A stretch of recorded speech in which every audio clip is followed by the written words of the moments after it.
Hello, everyone. My name is KJ, and I am the host of Great Talking Entertainment Official Channel. And today's video is my spoiler review for season 2 of Marvel's animation X Men '97, episode 1 spoiler review.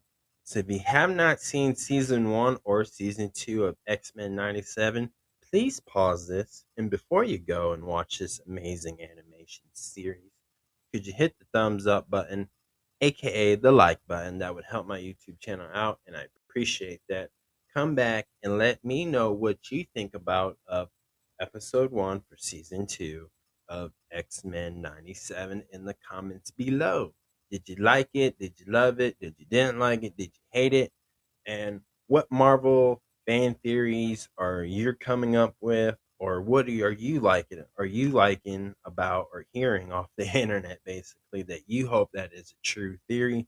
Let me know in the comments below.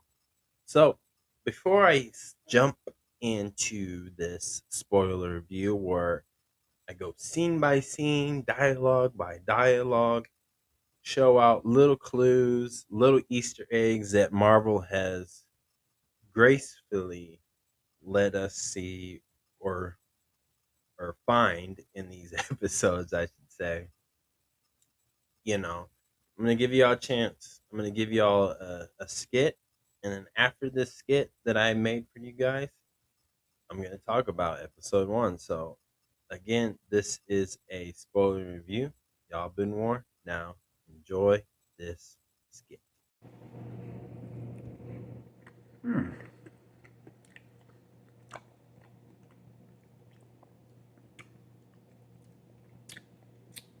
This is really good. I like this Spider-Man thing. All the flavors in the world. So you know what?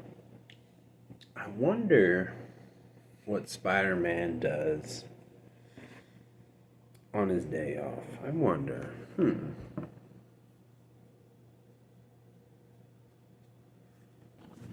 Oh, come on. Yeah, yeah. Oh no. That Deadpool's cheating. Come on. Oh, no, no, no, no. Let's go. Oh, here we go, chat. Here we go, here we go. Boom. Woo! Your friendly hood neighborhood Spider-Man, aka Twitch streamer.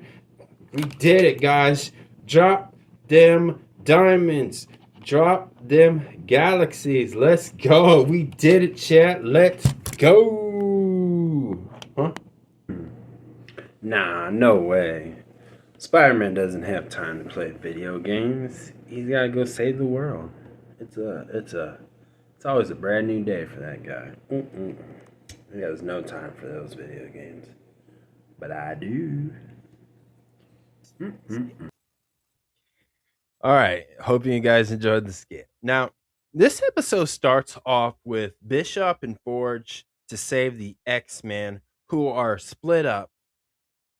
Some are in the past of like BC, and then the other rest from like Wolverine, uh, Jean Grey, Cyclops, Morph, and let's see, I can't think.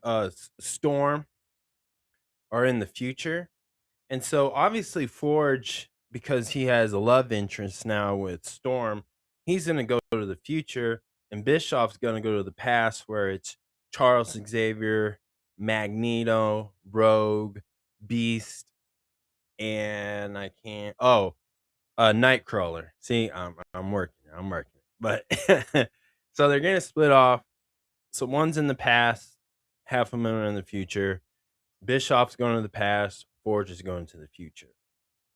And so this is a very a multiverse timeline story, which I find is very interesting because here's a fun fact. This episode, um, I think it's called Days Past and Future. I believe that's the name of the title for episode 1. If not, I apologize.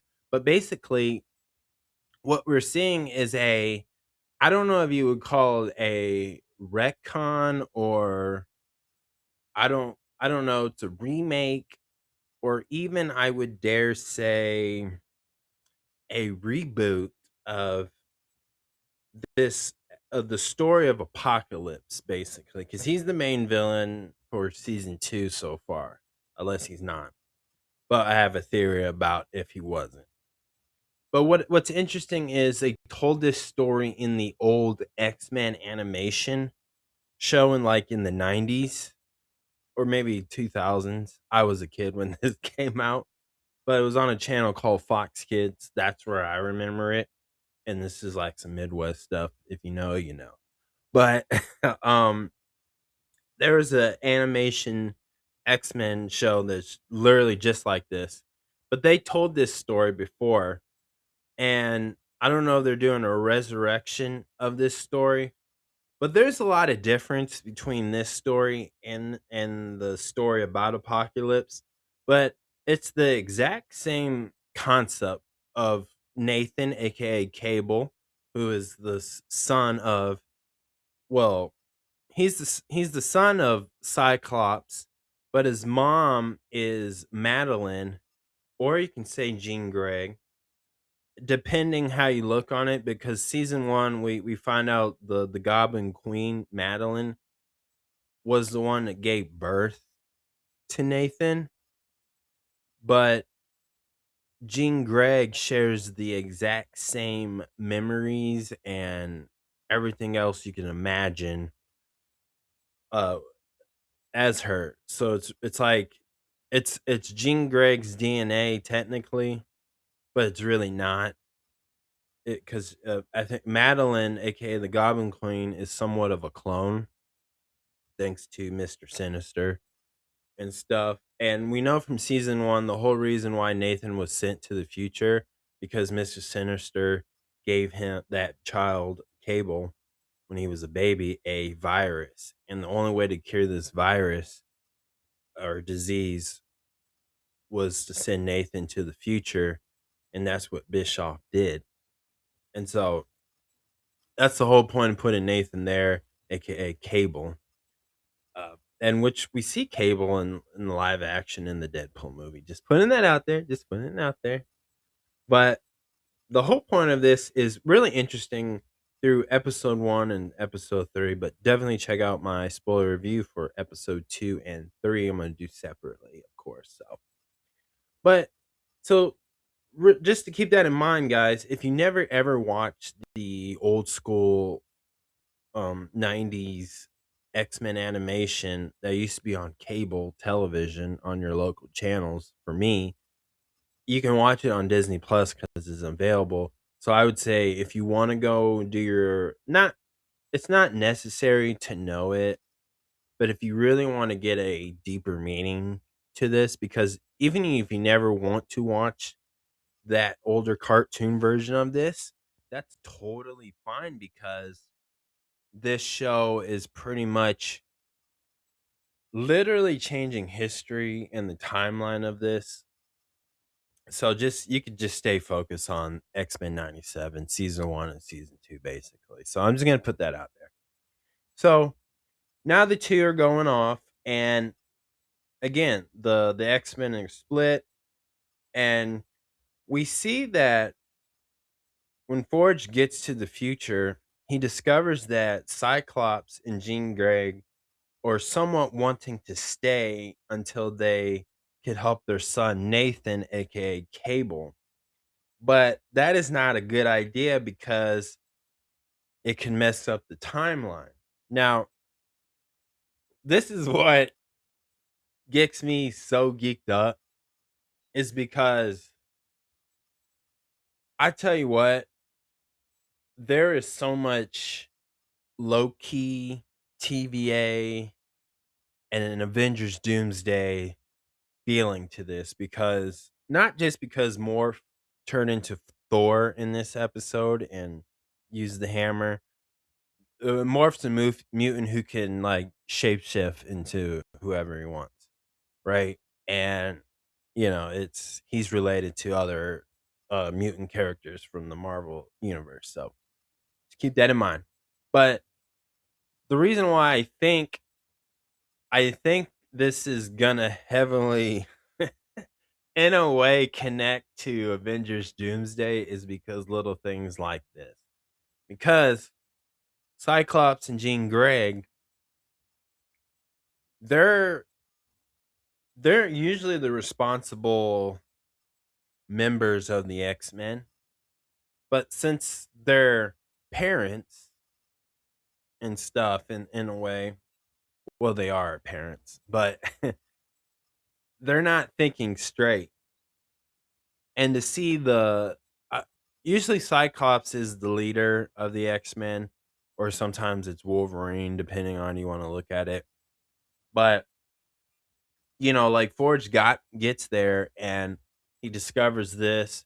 And also too, what I find is very interesting that everybody's telling them like this is a bad idea, but yet Cyclops and Jean, they're kind of like, well, okay, well, we'll stay just enough to help him achieve his goal to his destiny, but they also don't want him. They also want to stay because they miss his son. They miss him. That's their child.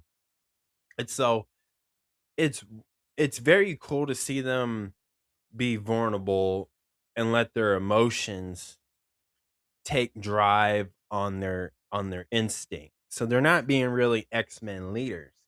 And what else is really cool too that I just want to point out that I like the fact that from the last season Wolverine doesn't have the vibranium skeleton no more since Magneto.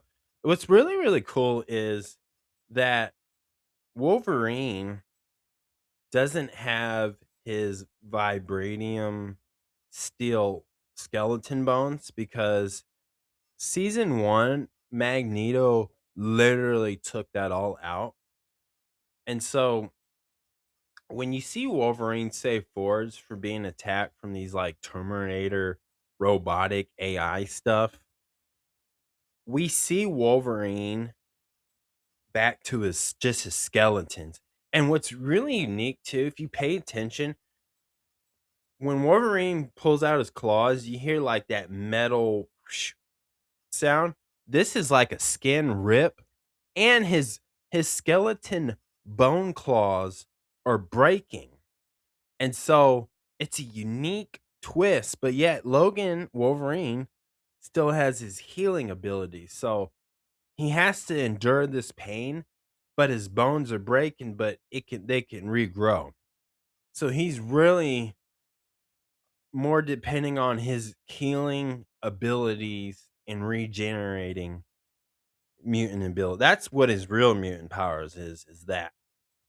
And obviously his bone claws. The vibranium steel obviously is like from Captain America's shield and Black Panther's body armor, of course, the vibranium from Wakanda and stuff. And I'm pretty sure that that culture is going to meet the X-Men at some point. But that's really cool. I just want to point those out. So we see that. So people are changed. Wolverine's back kind of basic. Cyclops and Jean Grey are willing to, not complete the mission, the goal of doing this for their own selfish reasons, which is fine because again, it's their son, Nathan, aka Cable. And so it's very important for them to do the right thing. And we see them do it in this episode, but we see the struggles with it. So that's what I really love about it. And the fact that these two could mess up the whole timeline that could affect the MCU is just so exciting, intriguing. And so in this episode too, Apocalypse is in the future and he wants to soul swap with Nathan so he can continue on living his legacy. And they can't let that happen. Now, Apocalypse in the future has enslaved mutants, non-mutants, Marvel superheroes. Everybody you can imagine is a slave. Now, I'm not saying Iron Man, Captain America, Spider Man, Hulk, Rocket, Thor, nothing like that. But the idea that he has enslaved the world or the surviving human population, whether you're a mutant or not, has enslaved them with his four horsemen. And I'm not talking about the wrestling four horsemen. Woo! But, you know, Apocalypse and through episode 1 and through episode 3, he is aura farming a lot and reminding us why he's on the same level as Thanos to me, in my opinion. I could be wrong, everybody. I could be wrong. But Apocalypse is no joke, and he's gonna stay alive, and he's gonna continue Apocalypse's main mission, which to be pretty much a god, the ruler of the world, the ruler of the galaxy. Where what's really interesting, because there's comic books about this story, and I cannot remember the names at the moment, but I do want to point out in comic book story wise, Apocalypse wants to be immortal, basically, like the Celestials from the Marvel movie Eternals. So the Celestials, that's what he wants. That's kind of like Star Lord's dad. He's a Celestial being, and he wants that living proof. He wants to be that type of mutant. And Apocalypse, it's been changed before, but Apocalypse is normally the first mutant that existed on Earth in this universe. So keep that in mind too. And so Apocalypse got a lot of going on. He's very in the future. He's dominant. He's the man. He runs this world, and everybody. He's got followers, disciples. I mean, my God, he's got it all. Like, and then we see like he wants to ruin the world. And so we see in this episode too, Cyclops and Jean want to convince Mother, um, what's her name? Mother Escani, which spoilers, which this is a spoiler review. She is actually the daughter of Cyclops and Jean Grey. Her real name is Rachel Summer, but she has not revealed that yet. But in comic books, she's the daughter of them. So but as now she's just Mother Asaxan. Mother Ascani is really trying to explain to her parents, like, no, you really, and Nathan's also her little brother, just to make sure that no, Nathan needs to stay. Nathan needs to fill out his destiny.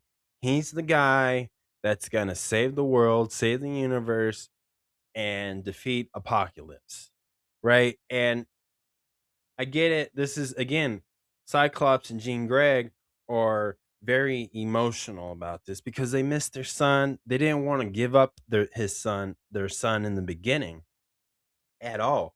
And so there is so much going on, but she's trying to explain it, and Nathan has to fulfill this prophecy. Now, there from Storm to other X-Men members have questioned it. Maybe, you know, he's supposed to not do it, and that would take him to fate. Like, is he supposed to be tied to the wind of the timeline? Is questionable. But other than that, he is supposed to, right? And I get it. They want to protect Nathan, but Nathan is supposed to become Cable. He's supposed to defeat Apocalypse. He's the one of the ones, and he's the one that's gonna lead the next generation of mutants slash X-Men slash whatever into the next future. And so it's very important, but we see like Jean Grey and Cyclops try to escape and take him back to the future, but it doesn't, because eventually Apocalypse sends his Force Horsemen and they start ambushing them because they're going to steal Nathan, as they should, and soul swap him so Apocalypse can have a new body and and take over the world. And man, these I tell you what, the four horsemen, and there's two of them.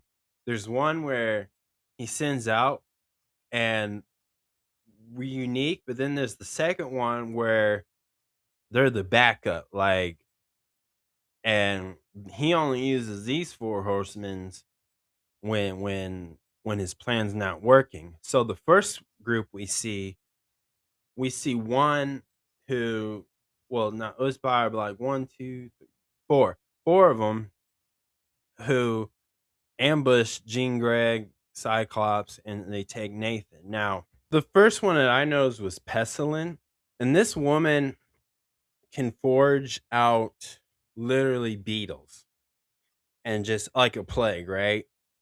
And she feels those beetles as pain. So if you squish it, like think of like the movie Man in Black, right? Where when Will Smith was stomping on cockroaches and one of the aliens was like, yo, stop doing that because he felt the pain. It's kind of like that. And so, but she feels the pain and she's nuts, but she's somebody don't want to mess with because again, these four horsemen are like the last results that Apocalypse will send when things ain't working out his way.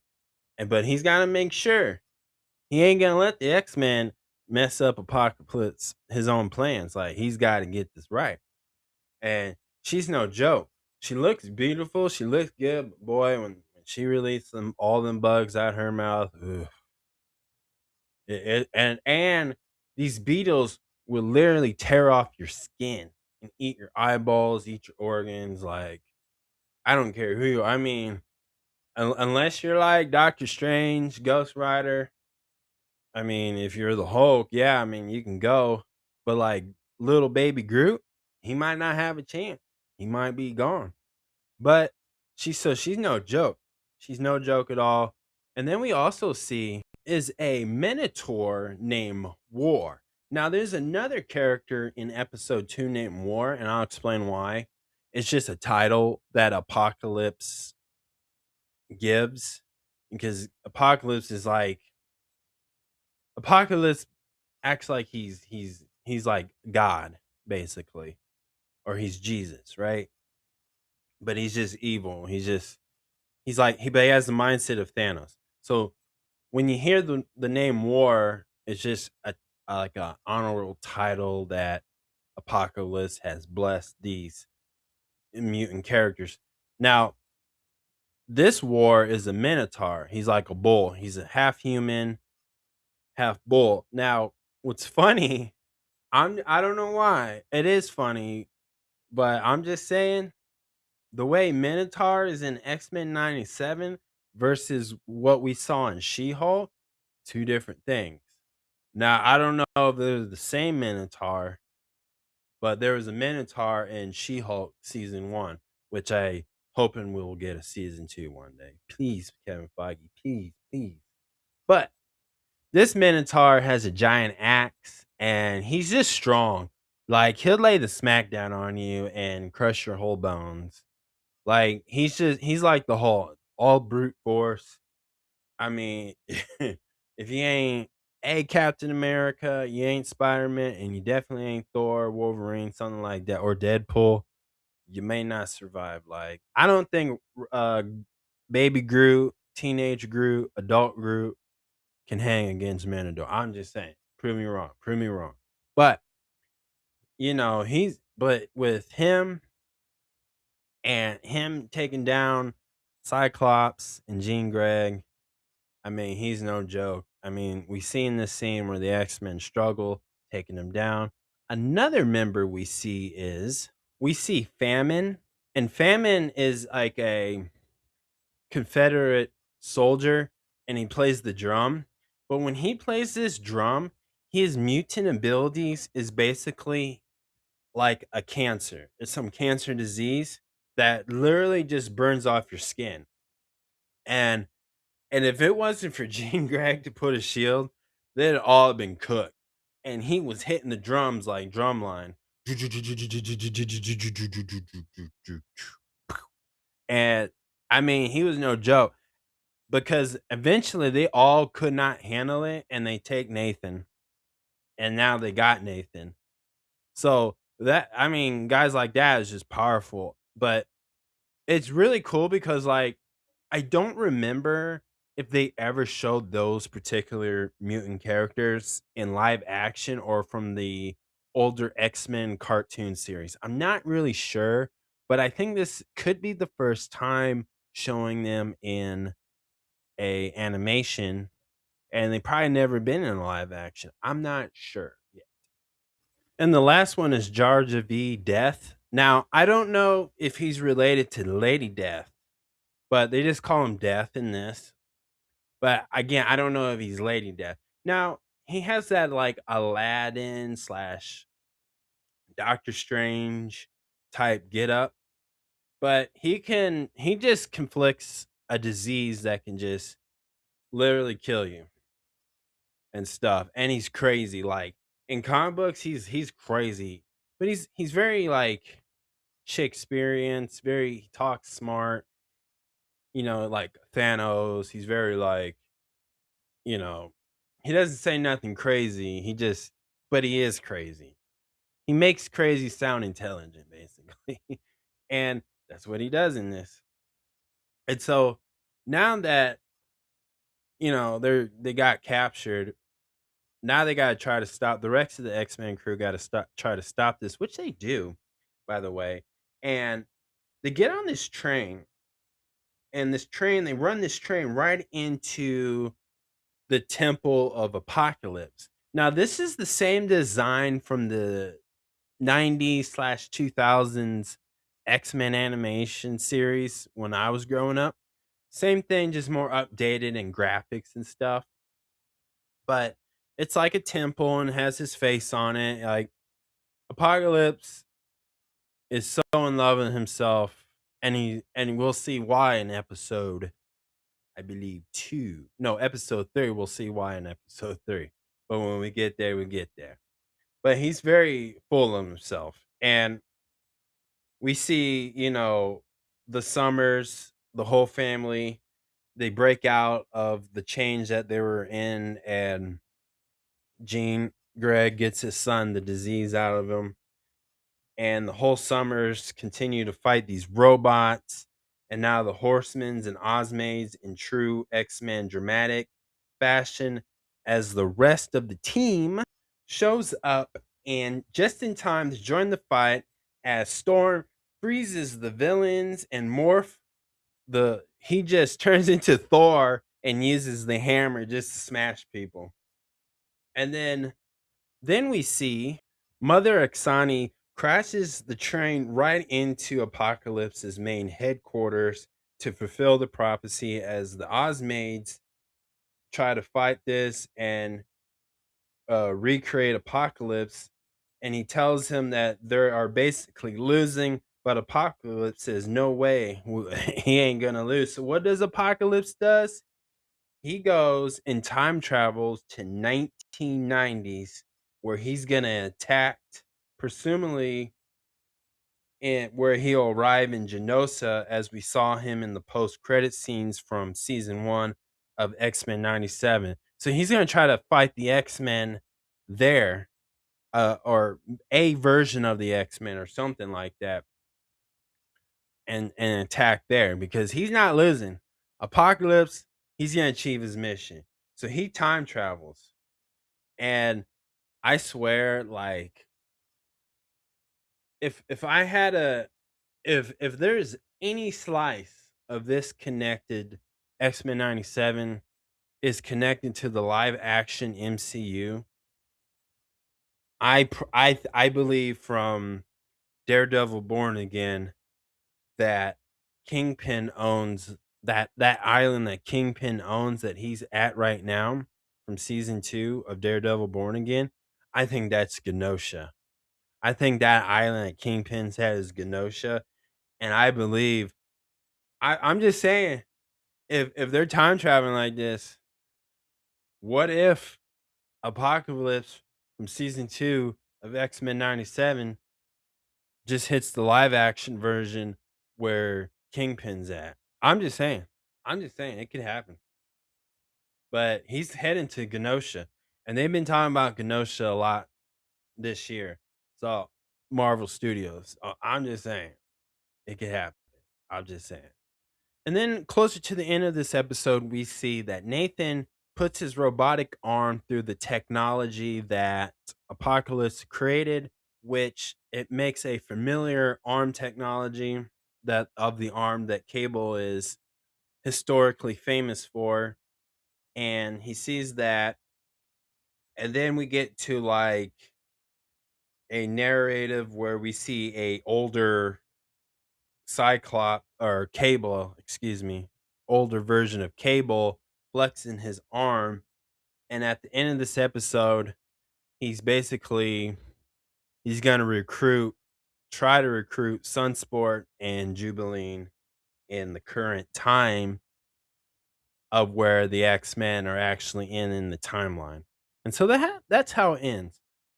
So what I like about this is I just loved that it was fast paced. It was really all action, no slowness to it. I love the classic dramatic X-Men scenes and stuff, very soap opera like.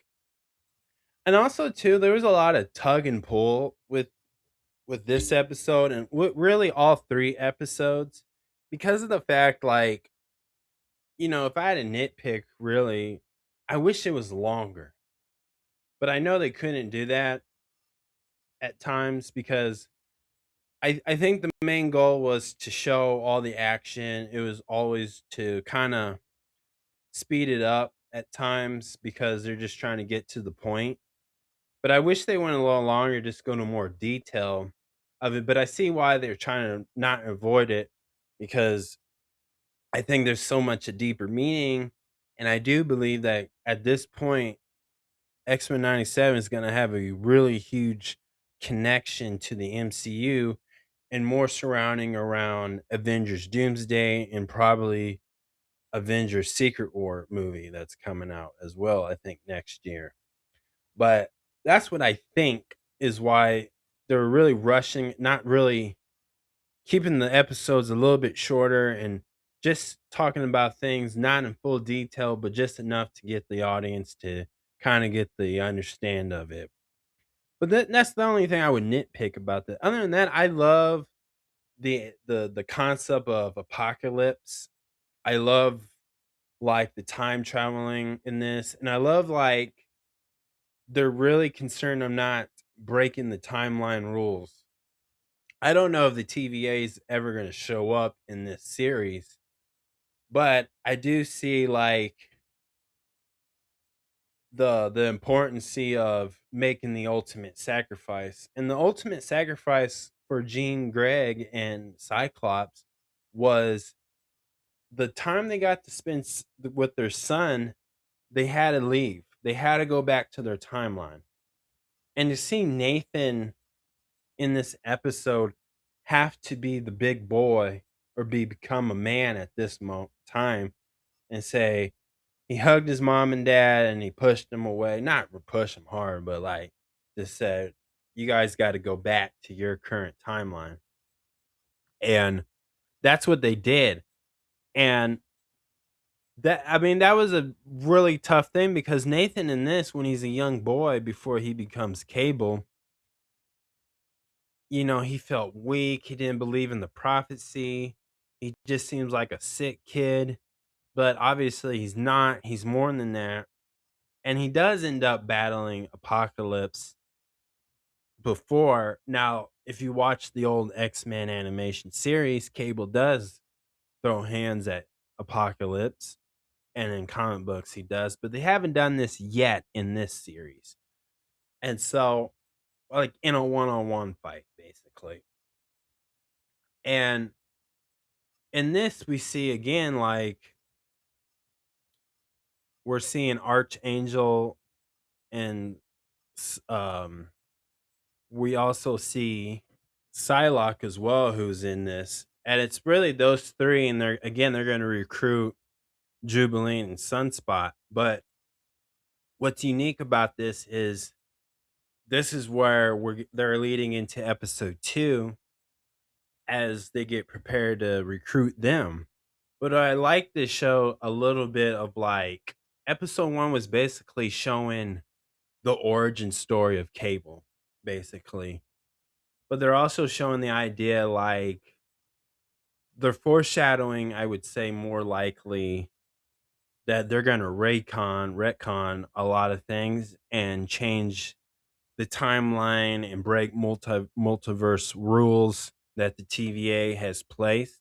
And I think that's an important thing to add there. But here we see again Cable, where we see the free slaves of the mutants and non mutants.